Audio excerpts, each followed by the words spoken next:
Welcome back, everybody. It's the workbench here in the canyon. It's the Susan. We've got a quick view.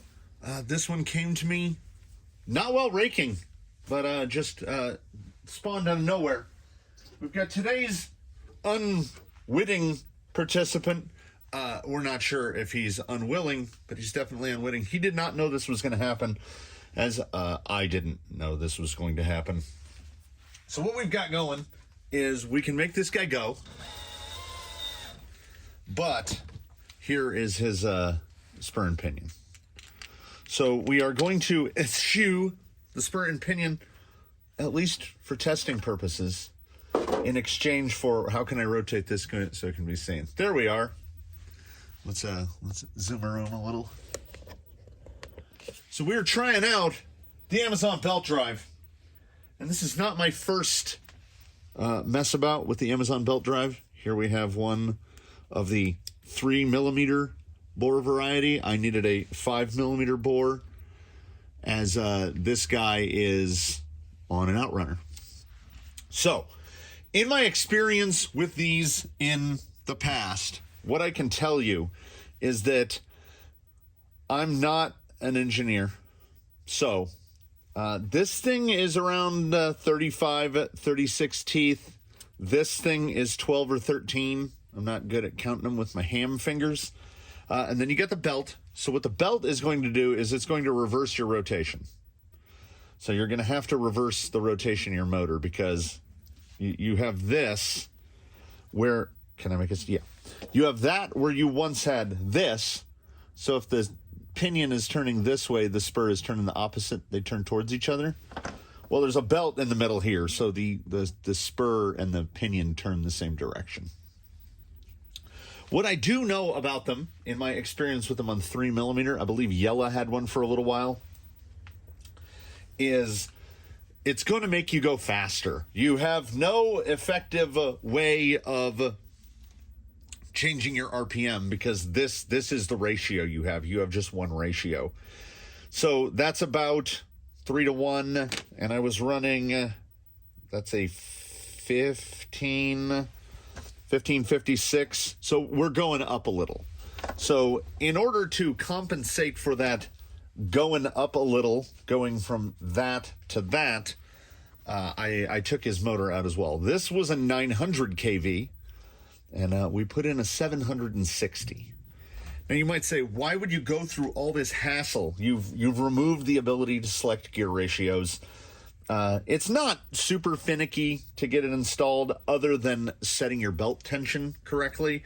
You just want a little bit of deflection. This guy feels, it might be a little loose. It's really hard to jump him off the track, my experience, but I might have to set that a little tighter. Now, the reason you would want to go for one of these, if you're willing to spend the, I think they're about $12 for one of these, 12 to 15 bucks, is, let's get him so he's not wheels into the yoga. Yeah. I mean, if there's a selling point for one of these, I would have to say that it's that. Because you have no gear noise. And that is on an outrunner, which tend to be a little louder than a typical in-runner. So it is super quiet. And now I think what we should do is we should take it out back and see if the smoothness is there, if the bumpability is there. How is the power handling going to be affected? Because this is 4S going into a very low kV, a 760 kV outrunner. So torque. So what happens when we put this much torque through a admittedly pretty small belt? It has admittedly been a little while since I used one of these belt drive units before. I did the drive back here from the workshop, and I can pretty confidently say that even on 4S, there was no need to go down in kV. At 760 kV, This Zoidberg will do pretty much exactly walking pace. He does about 3.5 miles an hour, wide open, and is as quiet as one could ever imagine. And the low speed control. Let's talk about the low speed control.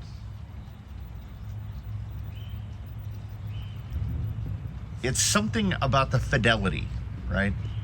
There's a fidelity there that you just, particularly with 32 pitch gears, you're not going to get this level of control.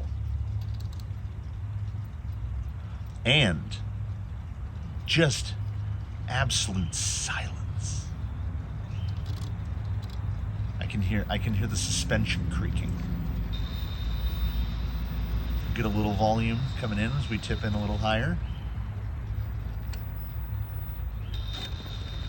Now I've got to zoom out a little so I don't fall out of frame here. All right, let us try Daphne's other line here as slow as we can.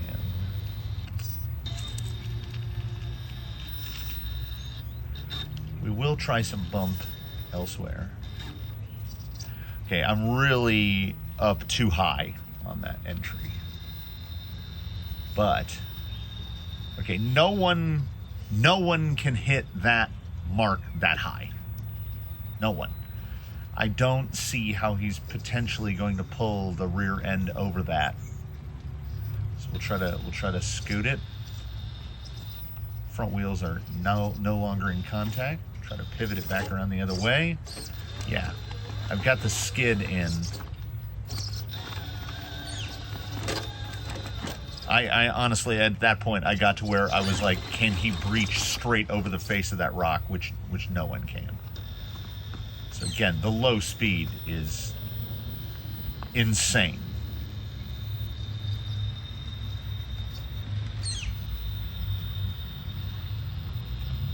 I might have to do a couple line hits here with the body off so we can get a look at how slow everything in there is actually moving.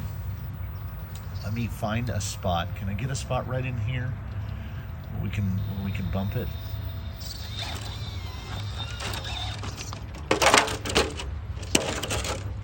Over this right here. So we'll get right here. I could, the bump is there, right? It doesn't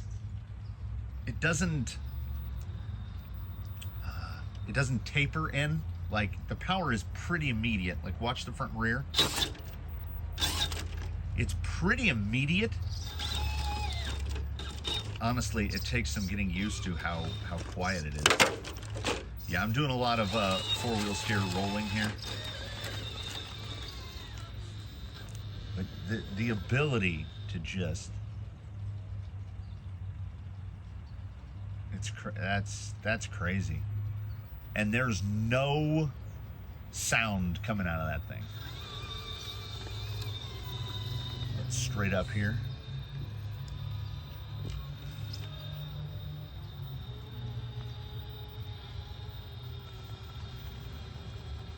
Little tire slip there. See if we can angle over this way. A little crab action. Yeah, that's...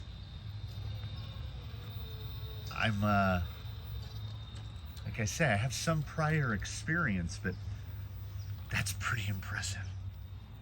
Let's do a couple of hits here on this section in Undertaker. Oh, we need to do we need to check drag brake nose down. Now, a 760, it's like taking wheel chocks with you. I can get certainly more vertical than that and not have it move. What's strange and what I did not anticipate, let me go here again. Yeah, how's that for, I don't think that what would be the passenger, the right rear, which to you is the high tire on the left, I don't think it's touching the ground.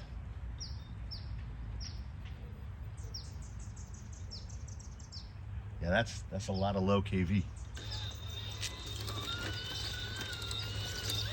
Oh, incomplete thought. I had thought there was going to be some kind of a delay, okay? Especially when you're driving a rig with a dig gearbox, you've usually got a little bit of, there's a little roll. There's a little looseness to the drivetrain because you've got those dogs to engage the dig module. So those dogs can slip, and then like right when you get there, usually there'll be just a hair of rollback as the shaft rotates that dead space in there. Not so here. It almost makes it so that the rig behaves micro fine.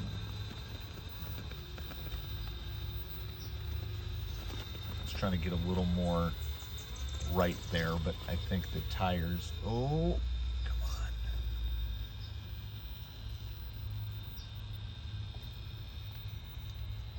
That low speed, you can really work a tire with how low that will go. So let us try even a little out here into the chalk. Gotta try to get that rear straightened out. Okay, no one, Jolly Green, the 6x has kind of made a pass where the ultra goal is to get in between that point and the wood, get up through there. But in that center section where you see this little guy come out right here, that part is effectively past vertical. I don't think I have the right entry line for this, but I can feel the front end getting light. That was poor entry. Now, of course, there are some X factors present here. That's an AG Innovations Ninja in there running that very low KV Outrunner, 2.2 ruptures.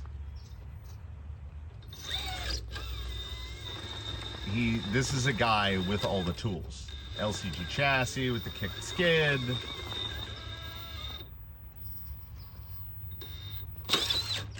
It's so vertical. There is rear underdrive on this.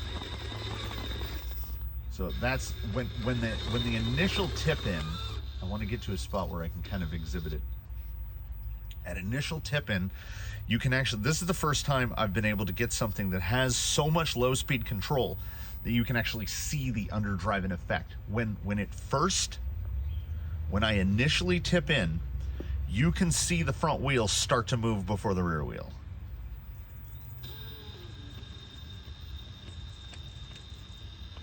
And it's not a ton of overdrive with just ring and pinion. I was watching the camera, but I feel like you can actively see it. I can see the underdrive working. And in terms of steady state performance, which is where I just pick a throttle position, try to keep my finger held right there. At that very low, so I'm not using any throttle control here. I'm just trying to maneuver it with the tires.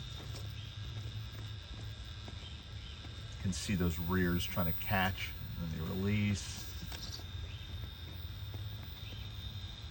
It'd be a lot easier if I just used trim for this instead of, there it is, instead of trying to focus on holding my finger in the exact same position. I'm going to get to right up here and we're going to go a bump again. It's such a nice bump. It's instant, but it's not jerky, I guess. There's that little bit of delay from like the slack has to pull up out of the belt, but there's no motion at all. So when I go from throttle to no throttle, it stops. You can see gravity moving it, but no rotation on the tire.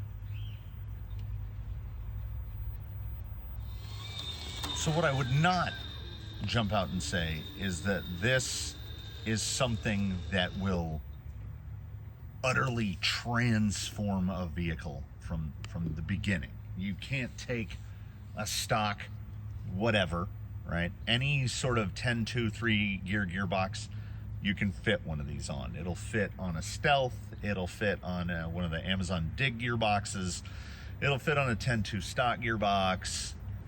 You could probably put one on a VFD or a VFD twin, which would be pretty crazy. But it is, if you have low enough KV,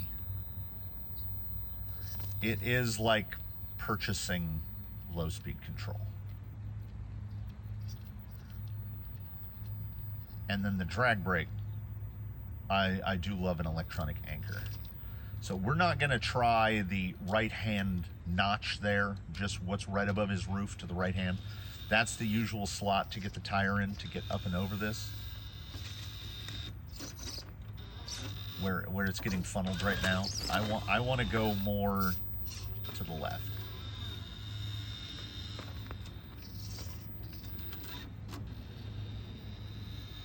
Because this is just vertiface right here. See how slow we can pull. If those fronts can pull up, and I do believe they're going to be able to. Now it's just a matter of getting the rear up over that lip.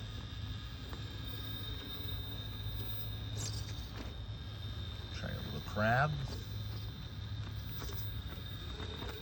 Now, I think it's pretty well exemplified here, which is, this is a guy that already has a lot of tools at his disposal. 4-wheel steer, 2.2 ruptures, big torquey servos, a ton of torque out of the motor, superb control out of the speed control.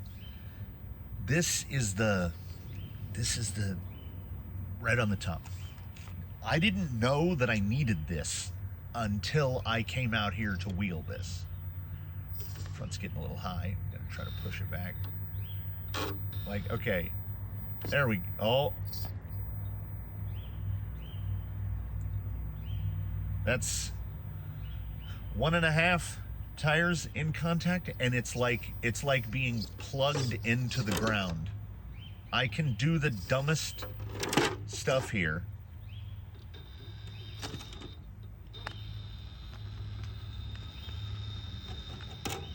I honestly feel like he's gonna pull that out.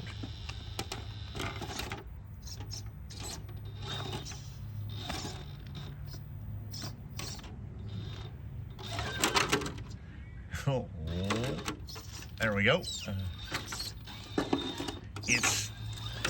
It's like, oh, that low skid is hanging. It's like we've added a new layer of maneuverability to a vehicle that was already perhaps one of the, if not the most maneuverable here. Honestly, it's a level of low speed that I'm almost not used to. I wanted to see if I can just pull this ledge without trying to bump it. Because this is going from about a 5-inch ledge to a 5-inch ledge. So we've got the rear tire down here just slipping away in the dirt. So I'm trying to see if I can get any purchase. Crab. The fronts, there we, oh, okay. Real slow, real slow. I gotta get the fronts to pull up enough to pull the rear up that initial slab.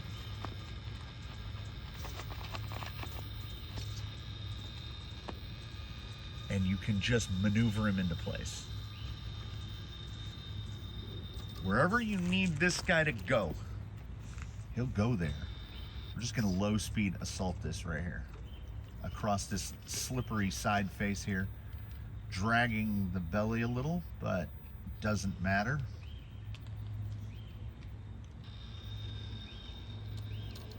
So in my quick review, what do I think? I think it's phenomenal. The amount of performance added for $12 is substantial. But with that big caveat, if you have a stock Ecto and you throw one of these on there, I can tell you one thing. It is going to be quiet. Because the Stealth gearbox is quiet. You take out that spur, which is not the quietest. I don't know why. You take out that spur and pinion, and you'll be able to do stuff like this, where the loudest sound coming out of this is a little bit of the noise of the rock scraping under the tire. It is effectively buying additional low-speed control. Now, I would not consider this a money-saving tactic, despite the fact that this guy is, like I say, $12 to $15 generally. Because now, your only method of altering wheel speed, because if you purchase one, you will effectively lock yourself into one gearing. And I'm not even 100% sure what that is. Somebody help me out with the math. Does the belt even matter? Does the belt affect, because in my head the belt should matter, because the belt has a number of teeth, and the, let's call it the small pulley, the pinion, has a number of teeth, and the big pulley, the spur, has a number of teeth. Does the number of teeth on the belt matter? I don't know. FDRs are still something of a mystery to me, where I have to get a calculator out and hope that I'm doing it right. Math, still, I was promised there'd be no math. So and honestly, when I say there would be no math, I try to live by that, where I know kind of what numbers I want to be in. I kind of know what final I want to have. I know I can gear myself into an area, but at the end of all that, and this is no exception, what I'm looking at is when I make the all-important drive from the workshop to the course, how fast is it relative to my walking speed? Because if it can do double my walking speed, triple my walking speed, that's too much. That's speed that will never be used. Bumpability, it's like a WRC car, a rally car, is geared to go as fast as it needs to go. Any speed beyond that, they gear it to every stage. Like, if that car can do 200 miles an hour, but there's a spot on the stage where they're never going to get above 120, then it's pointless. They want all that down low. And a crawler, even more so. You want all of it down low. I don't think I can turn that way and keep this on. I've got an underhang on the tire that you can't see right there. We kind of lifted it up to see. Because we have this amount of low speed control, we're going to attempt to do around the face here. If I can stay up top of that rock, like, you cannot question the drag brake. That is locked down. And was it locked down before? Had a very good drag brake. It's got a low KV outrunner. Now it's got even lower. But that belt, there's no play to the system. It is like, it's always under load. I just want to see how high that tire will get before he rolls out. I mean, I'm overloading. I had overloaded the steering servo. I couldn't get any steering in the front because there was so much weight being put on that low side front. So this is an item that I say, if you're a tinkerer, go for it. But be aware, it's kind of the opposite of portals, how you can throw a portal on something and get immediate gear reduction. Like, try to run a Capra gearbox on straight axles. So you're not going to get gear reduction from this. Okay, if you've got a rig that has a very low turn, low KV motor, and you feel like you could use a little more wheel speed, a little more poppability to it, this will give you that. It feels like it goes. My guess is that the ratio between the, and we're still just going to call them pinion and spur, is about 3-to-1. So it's probably going to get, so I want to say most ring and pinion, that's what, these are 830s, is that right? 830 AR44 styles and 830. So that's 1624, 3.75. The internal ratio on this gearbox is like a 2.6. So we got 3. Oh, see, this is too much math. 6.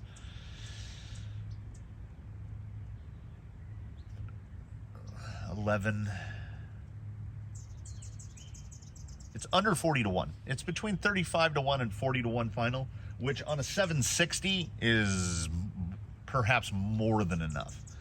With conventional stuff, I seem to shoot for like a 55 to 60-to-1. And then there are oddballs. I've got a 95-to-1. Yeah, like a Vanquish, a Phoenix. He's around 59-to-1 on the portaled. So I think to close this out, we're gonna slow poke up here to the stutter step, and then I'm gonna really do the bump test, the ultra bump test, and we're gonna see how we can bump up onto the steps. But it's just so, it's so certain, and the low speed is nonsense. But of course we can do it with more. Oh, look at that hold. So here in this final setup, we will get both an exhibition of drag brake as well as the bumpability. We'll see how the bumpability does, because the spacing on the steps here, you can watch that kicked skid. It's coming for it. Is it gonna clear, or are we gonna grind it? Cleared it.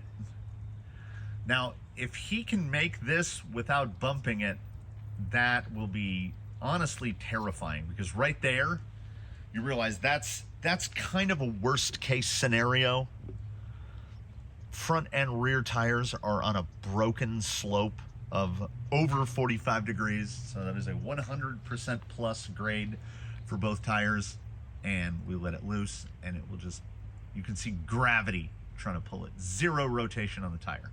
So what I'm gonna do is from right there, without repositioning, without steering anything, I am just gonna hit it.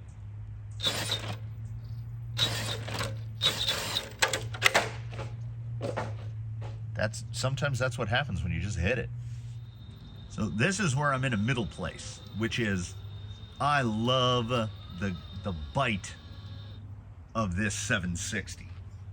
But I think I could use, honestly, we're going the other way. I think I could use a little bit of wheel speed from the 900. This one I'm gonna try more of a reasoned approach here, where I'm gonna try to get up and then bump right as we're starting to grip up. Just like that. And you see, I cut throttle, and that front tire is kind of off a little. Let's see if we can round it back over. Now we're gonna try this one. This is a much taller slope. Yeah, I just don't think I can, you can see it's perfect wheelbase there. So we only have a tiny little bit to bump. Try to reposition a little.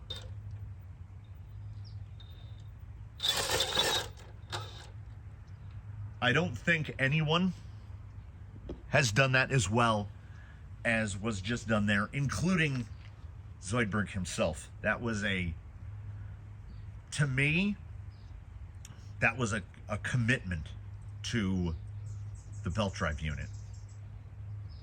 You know what? We need to go back inside, and I need to talk this down for just a minute.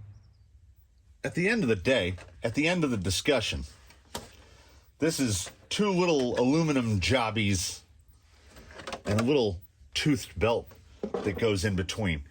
It's not going to turn a lamb into a lion. Oh, I really got to put some, that's just battery strapped to the top of a servo. It kind of moves around. How's our deflection still? It's a little loose. It's a little more deflection than I would like, I think. Yeah, that is too much. I might have actually not gotten the motor bolts down tight enough. But let me see.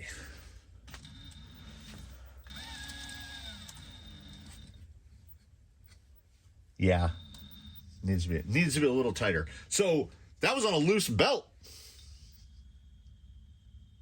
Also, oddly, I don't know how well it will show up, but the 5mm version. Can we look down the barrel there? Yeah, that's a very fine-toothed belt. Right there, you can see the teeth on the belt. That's very fine-toothed. And the belts that come with all the 3mm ones I've bought, it's got a big, meaty-toothed belt. So I don't know what's up with that. The deal, well, another point is, we'd ordered 2 in the past, and this one was red on black, and this one was black on red. So you never know. You never know what you're gonna get. I think I like the fine-tooth belt a little better. It's a little more pliable of a belt. It's a little quieter. Just got to put some more tension on that. It is like if you've got your rig to like, it's almost there. You know, it's almost there. And you feel like you could use a little bit of wheel speed. Oh, anything with a Fusion Pro in it, this would be fine because you already have the ability to go so low that this would actually give you a little more pop in bumps. I'm impressed with it. Impressed enough with it that it's going to stay on here. And one of these, whether it's black on red or red on black, another rig I have has a soon to be taking place motor change coming up, and I'm going to be going down in turns /kV on that one, so he can afford to have a little bit of wheel speed dialed back in. So I will be installing one of the 3mm variants coming up here pretty soon. I will try to remember to show that off in when that occurs. So, you know, it's $15. You know, we spend a lot of, and you know, this pinion was probably 12. So they're not bad. I can't speak to the longevity of the belts. You can see this belt has been in a couple rigs and it doesn't look worn at all. It's barely broken in. I've got another belt around here somewhere. There we go. It's got some white lithium grease on it. But from the 2 different kits, it's identical belts. They're sold under a variety of names, variety of different manufacturers. I don't even remember which one this is. So now the only thing to do in the off time is debate over, am I going to take the 760 out and put the 900 back in? I don't think I am. Not at this close juncture, because that bump performance right there at the end was enough for that 7060 to stay in there. I can deal with a little bit less wheel speed. He's a slow boy now. And if you have something that has a tremendous amount of low speed control but can get you up into higher speeds, then this would probably be great as well. I think most everyone that has a standard 3-gear should try one out on something just to see how you feel about it, just taking into account that it is going to make you a little bit faster and you're going to have to reverse your motor rotation. So if you're running brushed and you soldered in, like I solder all my motors in, you're going to have to flip the motor wires because it's going to be rotating the opposite direction. I don't think one will fit in a TRX4. As a matter of fact, I'm positive one won't fit in a TRX4, but it'll fit in most everything else. Most rigs here could fit one. And with that, we end another quick view. This one came to me from nowhere. I ordered that and it came, it's Amazon, came the next day. I'll put in a link. This was not even the one I ordered. I got a different one.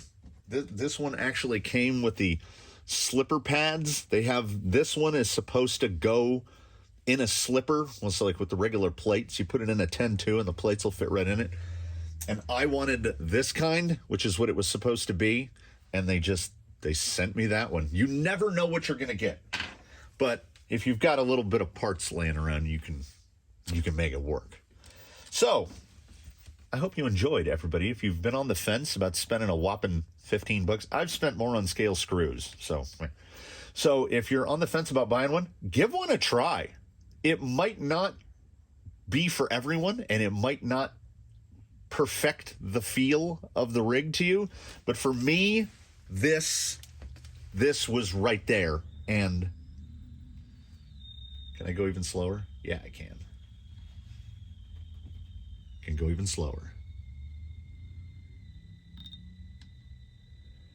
I think that's about as slow as it will let me go. Actually, a little quicker, getting a tiny bit of cog at that low of a speed. But look at the turbo, turbo, turbo, turbo. I would say that motor is doing less than 60 RPM and smooth and quiet. Give it a try, everybody. You never know. Hey, you might like it. And if you don't, it's $15. So thanks for watching, everybody. Please do comment below if you have any questions, comments, concerns, what have you. If you just want to say hi, tune in for whatever comes next. Have a good one. Do all the usual stuff we do at the close of these. And we do, one and all, certainly, 100%, look forward to seeing you in the next one. Have a good one, everybody.